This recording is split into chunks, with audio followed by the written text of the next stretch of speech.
ఇప్పుడు మనం ఎవరికైనా ఆపదలో ఉన్న వాళ్ళకు కూడా చేయొచ్చునమ్మా. ఈ రోజు ఎంతో మంది రోడ్డు మీద అనాథలు సరైనటువంటి కప్పుకోవడానికి లేక ఉంటాయి కదా. సంక్రాంతి రోజున కానీ భోగి రోజున కానీ వాళ్ళకి కప్పి వేయండి అమ్మా. వాళ్ళకి చక్కగా దానం చేయండి.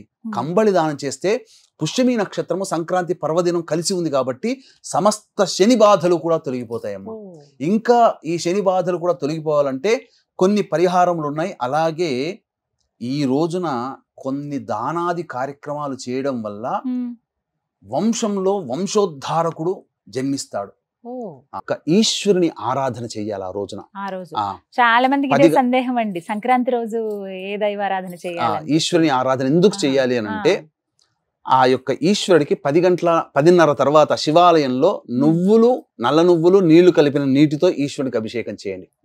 ఇక ముఖ్యంగా ఆ యొక్క మకర సంక్రమణం ప్రవేశం చేసినటువంటి 8:50 తర్వాత నారాయణునికి ఆరాధన కూడా చేయాలి. చాలా విశేషం.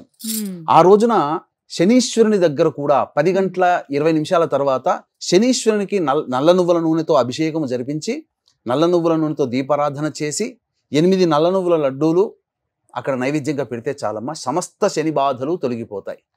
ఇది చాలా విశేషం.